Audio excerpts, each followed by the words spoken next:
강물은 흐르고 또 흐른다. 멈추지 않고 되돌아가지도 않는다. 우리네 인생도 그렇다. 한 번 흘러간 시간은 다시 잡을 수 없고 한 번 내린 선택은 되돌릴 수 없다. 그런데 이상하게도 사람들은 그 사실을 너무 늦게 깨닫는다. 병상에 누워서야, 눈을 감기 직전에야 비로소 그때 그렇게 살지 말았어야 했는데 하고 후회한다. 정약용은 18년의 유배 생활 동안 수많은 사람들의 임종을 지켜보았다. 그가 남긴 기록을 보면 죽음 앞에서 사람들이 가장 많이 하는 말이 있다. 다시 살 수 있다면 이라는 말이다. 하지만 다시 살 수 있는 사람은 없다. 단 한 사람도 없다. 그렇다면 우리는 어떻게 살아야 하는가? 눈을 감는 순간 미소 지으며 떠날 수 있는 인생을 살려면 지금 무엇을 해야 하는가? 오늘 정약용의 가르침을 통해 후회 없는 인생을 위한 10가지 철칙을 이야기하려 한다. 이것은 단순한 조언이 아니다. 수백 년을 관통하는 삶의 진실이다.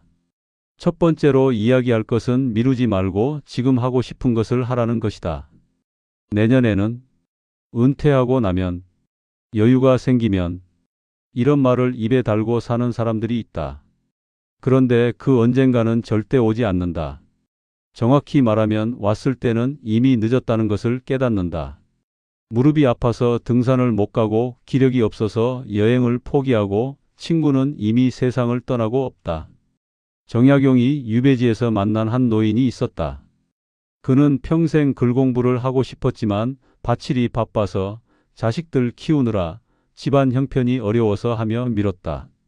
70이 넘어서야 비로소 책을 펼쳤는데 눈은 이미 침침하고 기억력은 떨어져 있었다. 그가 정약용에게 한 말이 가슴에 박힌다. 선생, 꿈은 늙지 않는데 몸이 먼저 늙어버렸소. 당신이 하고 싶었던 일이 무엇인가? 배우고 싶었던 것, 가보고 싶었던 곳, 만나고 싶었던 사람. 그것을 내일로 미루지 마라. 내일이라는 것은 가장 위험한 거짓말이다. 오늘 할 수 있는데 내일로 미루는 순간 당신은 이미 후회의 씨앗을 뿌리고 있는 것이다. 산에 가고 싶으면 지금 등산화 끈을 매라. 악기를 배우고 싶으면 오늘 악기점 문을 두드려라. 친구를 만나고 싶으면 지금 전화를 걸어라. 당신의 몸과 마음이 원하는 것을 더 이상 미루지 마라. 시간은 당신을 기다려주지 않는다. 두 번째, 관계에 대한 이야기다. 사랑하는 사람에게 사랑한다고 말하라. 지금 당장. 한국 사람들, 특히 우리 세대는 감정 표현에 서툴다.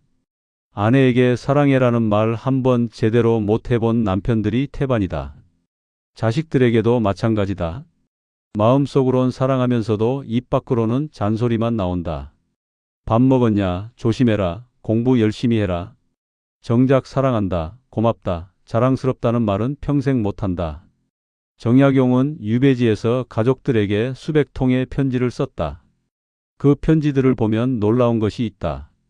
그는 자식들에게, 아내에게, 형제들에게 끊임없이 사랑과 그리움을 표현했다. 너희들이 보고 싶구나. 너의 건강이 염려된다. 너를 생각하면 가슴이 미어진다. 당시 유학자로서는 파격적인 감정 표현이었다. 왜 그랬을까? 그는 알았다. 언제 죽을지 모른다는 것을, 이 편지가 마지막이 될 수도 있다는 것을. 그래서 그는 후회하지 않기 위해 마음속 말을 모두 꺼내 놓았다. 당신 옆에 있는 사람을 보라. 배우자, 자식, 부모, 친구. 그들이 지금 당신 곁에 있는 것이 당연한가? 아니다. 내일 아침에도 그들이 거기 있으리라는 보장은 어디에도 없다. 오늘 밤 자기 전에 아내에게 말하라. 당신과 함께한 세월이 좋았소. 자식에게 전화해서 말하라. 너를 낳아서 참 행복했다. 그 말을 하는데 용기가 필요한가? 그렇다면 더욱 지금 해야 한다. 용기조차 낼 수 없을 만큼 나이 들기 전에. 말하지 않은 사랑은 사랑이 아니다. 그저 가슴 속에 묻힌 미련일 뿐이다. 세 번째로 넘어가 보자. 용서하라. 특히 용서받기 전에 먼저 용서하라. 원망과 분노를 품고 사는 것만큼 어리석은 일은 없다. 누군가 당신에게 상처를 주었는가? 배신을 당했는가? 그 아픔이 오래된 것일수록 당신은 더 오랫동안 그 사람에게 붙들려 있는 것이다.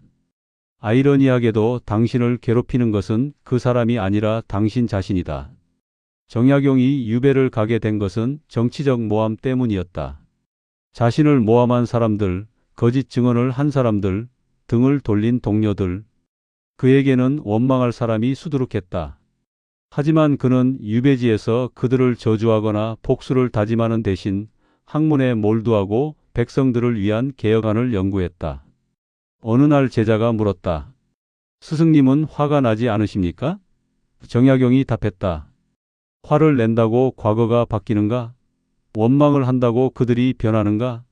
내 마음만 상하고 내 시간만 허비될 뿐이다. 나는 그들에게 내 남은 인생을 내주고 싶지 않다. 그렇다. 용서는 상대를 위한 것이 아니라 나를 위한 것이다. 용서는 상대방을 풀어주는 행위가 아니라 나 자신을 자유롭게 하는 행위다. 당신이 누군가를 용서하지 못하고 있다면 그것은 당신이 스스로를 감옥에 가두고 있는 것과 같다. 이제 질문해보라. 당신이 용서하지 못하고 있는 사람이 누구인가? 그 사람 때문에 당신은 얼마나 많은 밤을 잠 못 이루며 보냈는가? 그 원망이 당신에게 준 것은 무엇인가? 아무것도 없다. 오히려 당신의 건강을, 평화를, 웃음을 앗아갔을 뿐이다. 오늘 결심하라. 용서하겠다고. 완전히 잊으라는 것이 아니다. 다만 그 일로 더 이상 나 자신을 괴롭히지 않겠다고 다짐하는 것이다. 그것이 진정한 용서다. 네 번째, 돈과 물질에 대한 집착을 내려놓으라. 나이 들면서 깨닫는 진리가 하나 있다. 가장 많이 가진 사람이 가장 행복한 것이 아니라는 사실이다. 오히려 반대인 경우가 많다. 많이 가진 사람일수록 잃을까봐 두려워하고 더 가지려고 안간힘을 쓴다. 그러다 정작 중요한 것들을 놓친다. 정약용의 스승 중 한 명이었던 이가환이라는 사람이 있었다. 명문가 출신에 재산도 많고 관직도 높았다. 그런데 정치적 사건에 연루되어 재산을 모두 몰수당하고 귀양을 갔다. 놀라운 것은 그 이유였다. 그는 편지에서 이렇게 썼다. 재산을 잃고 나니 비로소 자유로워졌다. 지킬 것이 없으니 두려울 것도 없다. 생각해보라. 당신이 평생 모은 재산, 당신이 죽고 나면 어디로 가는가? 자식들에게 가는가? 그렇다면 그 재산이 그들을 행복하게 만들까? 역사를 보면 오히려 유산 때문에 형제가 원수가 되고 가족이 법정에서 다투는 경우가 부지기수다. 당신이 가진 것 중 진짜 당신 것은 무엇인가? 집도, 땅도, 통장도 당신이 죽으면 남의 것이 된다. 진짜 당신 것은 당신이 경험한 것, 당신이 나눈 사랑, 당신이 베푼 선행뿐이다. 그것만이 당신과 함께 간다. 이제 질문하라. 당신은 돈을 벌기 위해 무엇을 희생했는가? 가족과의 시간? 건강? 우정? 그것들의 가치는 돈으로 환산할 수 없다. 아니, 정확히는 그것들이야말로 진짜 재산이다. 늦지 않았다. 지금부터라도 집착을 내려놓아라. 있는 것에 감사하고 없는 것에 연연하지 마라. 필요한 만큼만 가지고 나머지는 흘려보내라. 당신이 가벼워질수록 당신의 인생은 더 자유로워질 것이다. 다섯 번째, 건강을 최우선에 두라. 건강을 잃으면 모든 것을 잃는다. 젊었을 때는 몰랐다. 밤을 새워도 다음 날 일할 수 있었고 술을 마셔도 금방 회복되었고 아파도 며칠 쉬면 나았다. 그래서 몸을 함부로 다뤘다. 조금만 더 이 일만 끝내고 한 잔만 더 하면서. 그런데 60을 넘기면 달라진다. 한 번 다치면 회복이 더디고 한 번 병들면 쉽게 낫지 않는다. 그때서야 깨닫는다. 건강보다 중요한 것은 아무것도 없다는 것을. 정약용은 유배지에서 극심한 추위와 열악한 환경 속에서도 자신의 건강을 철저히 관리했다. 매일 정해진 시간에 일어나 산책을 했고 소식을 했으며 규칙적인 생활을 유지했다. 그 덕분에 18년의 유배 생활을 견뎌내고 60이 넘어서도 방대한 저수를 남길 수 있었다. 그는 제자들에게 이렇게 말했다. 몸은 모든 것의 근본이다. 몸이 무너지면 뜻도 무너지고 학문도 무너지고 관계도 무너진다. 몸을 돌보는 것은 사치가 아니라 의무다. 당신은 어떤가? 건강검진은 제때 받는가? 약은 꼬박꼬박 먹는가? 운동은 하는가? 아니면 아직 괜찮아, 바빠서, 귀찮아서 하며 미루고 있는가? 명심하라. 건강은 당신이 가진 가장 큰 자산이다. 돈은 다시 벌 수 있지만 건강은 한번 잃으면 돈으로도 살 수 없다. 아무리 많은 재산이 있어도 병상에 누워 있으면 아무 소용이 없다. 오늘부터 당신의 몸에 귀 기울여라. 아픈 곳은 없는가? 피곤하지 않은가? 잘 쉬고 있는가? 당신의 몸은 당신에게 신호를 보낸다. 그 신호를 무시하지 마라. 나중에 후회해도 소용없다. 6번째, 자존심 때문에 행복을 버리지 마라. 나이 든 사람들이 가장 많이 하는 실수가 있다. 자존심 때문에 먼저 연락하지 못하고, 자존심 때문에 사과하지 못하고, 자존심 때문에 도움을 요청하지 못한다. 그러다 관계가 끊어지고 외로워지고 고립된다. 정약용의 벗 중에 이승훈이라는 사람이 있었다. 둘은 절친했지만 어떤 일로 다툰 후 서로 연락을 끊었다. 몇 년이 지나고 이승훈이 처형당했다는 소식을 들었을 때 정약용은 땅을 치며 후회했다. 왜 내가 먼저 손을 내밀지 않았는가? 자존심이 뭐가 그리 중요해서 친구를 잃었단 말인가? 그 후 정약용은 결코 자존심 때문에 관계를 망치지 않았다. 자신이 잘못했으면 먼저 사과했고, 상대가 필요로 하면 먼저 도왔고, 그리우면 먼저 연락했다. 생각해보라. 당신과 연락이 끊긴 사람이 있는가? 옛날 친구, 동료, 가족. 서먹해진 이유가 명확한가? 아니면 그저 누가 먼저 연락하나 하는 자존심 싸움인가? 자존심이란 것이 무엇인가?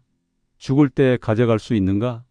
자존심 때문에 친구를 잃고 사랑하는 사람과 멀어지고 외롭게 살다 가는 것이 과연 자랑스러운 일인가? 오늘 결심하라. 먼저 연락하겠다고. 먼저 손을 내밀겠다고. 그동안 어떻게 지냈어? 단 한마디면 된다. 그 한마디가 끊어진 인연을 다시 이을 수 있다. 자존심보다 관계가 중요하다. 체면보다 사람이 먼저다. 7번째, 과거에 얽매이지 마라. 지나간 것은 지나간 것이다.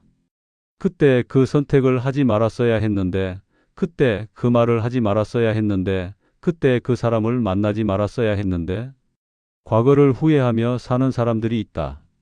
그런데 과거는 절대 바꿀 수 없다. 아무리 후회해도 아무리 자책해도 과거는 그대로다. 정약용은 유배 생활 중에 이런 글을 남겼다. 과거의 나를 바꿀 수는 없다. 하지만 과거의 나 때문에 현재의 나까지 망칠 필요는 없다. 과거는 교훈일 뿐 감옥이 아니다. 그는 실제로 그렇게 살았다. 억울한 누명을 쓰고 유배를 갔지만 그 억울함에 갇히지 않았다. 오히려 그 시간을 새로운 학문과 연구의 기회로 삼았다. 과거의 상처를 딛고 일어서서 더 의미 있는 미래를 만들었다. 당신은 어떤가? 아직도 과거의 어떤 순간에 갇혀 있는가? 몇 년 전, 몇십 년 전의 일을 붙들고 있는가? 그 기억이 당신을 괴롭히고 있는가? 이제 놓아주라. 과거는 당신이 어찌할 수 없는 영역이다. 당신이 바꿀 수 있는 것은 오직 지금 이 순간뿐이다. 과거의 실수를 교훈으로 삼되 그것에 지배당하지는 마라. 과거를 후회하는 시간에 현재를 살아라. 어제의 당신이 오늘의 당신을 결정하지 않는다. 오늘의 당신이 내일의 당신을 만든다. 지금 이 순간부터 당신이 원하는 삶을 살아라. 8번째, 자식에게 모든 것을 쏟지 마라. 당신의 삶도 중요하다. 한국의 부모들은 유독 자식을 위해 자신을 희생한다. 자식 교육을 위해 평생을 바치고 자식 결혼 비용을 대느라 노후 자금을 탕진하고 손주를 돌보느라 자신의 건강을 망친다. 그런데 정작 자식들은 그것을 당연하게 여기는 경우가 많다. 정약용은 자식들에게 보낸 편지에서 이렇게 썼다. 나는 너희의 아버지이지만 너희의 종은 아니다. 나도 나의 삶이 있고 나의 꿈이 있다. 너희를 사랑하지만 나를 위한 시간도 필요하다. 당시로서는 파격적인 발언이었다. 하지만 그는 자식들에게 올바른 가치관을 심어주고 싶었다. 부모도 한 인간으로서 존중받아야 한다는 것을, 자식을 위한 희생이 미덕이 아니라 서로 존중하는 관계가 진정한 사랑이라는 것을. 당신은 어떤가? 자식들을 위해 당신의 삶을 전부 바치고 있는가? 당신의 꿈은 언제 이루려고 하는가? 당신의 행복은 언제 챙기려고 하는가? 자식들은 언젠가 떠난다. 그들의 삶을 살러간다. 그때 당신에게 남는 것은 무엇인가? 텅 빈 집과 공허한 마음뿐이다.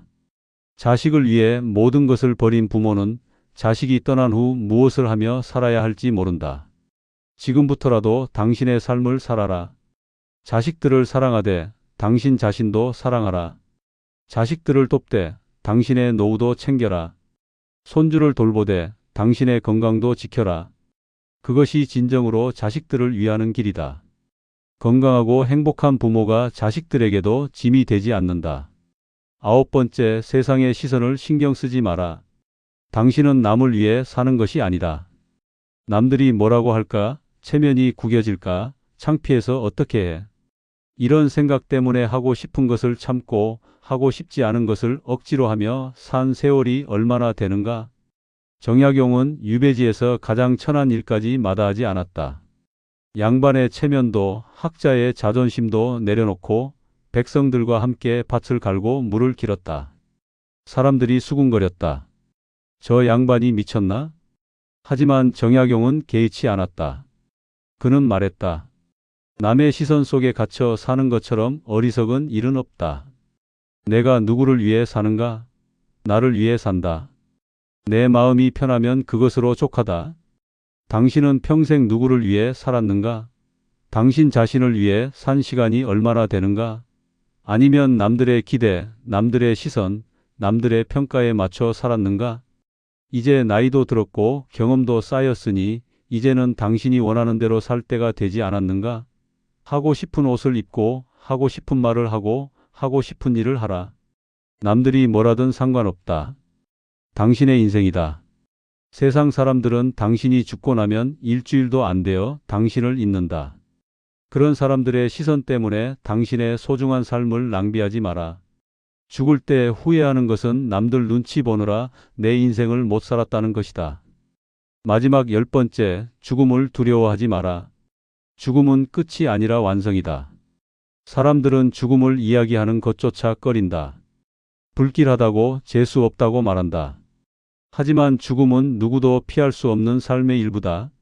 오히려 죽음을 인정하고 받아들일 때 비로소 제대로 살 수 있다. 정약용은 말년에 자신의 묘지를 직접 정하고 비문까지 스스로 지었다. 주변 사람들이 놀라며 말렸지만 그는 태연했다. 내가 어떻게 기억되고 싶은지는 내가 제일 잘 안다. 죽음은 두려워할 것이 아니라 준비할 일이다. 그는 죽음을 앞두고 이런 글을 남겼다. 나는 후회 없이 살았다. 할 일을 했고 사랑할 사람을 사랑했고 배울 것을 배웠다. 이제 눈을 감아도 편안하다. 당신은 지금 당장 눈을 감는다면 그렇게 말할 수 있는가? 후회 없이 살았다고 편안히 갈 수 있다고 말할 수 있는가? 죽음을 생각한다는 것은 비관적인 것이 아니다. 오히려 그 반대다. 죽음을 의식할 때 비로소 우리는 하루하루를 소중히 여기게 된다. 미루던 일을 실행하게 되고 말하지 못한 말을 하게 되고 용서하지 못한 사람을 용서하게 된다.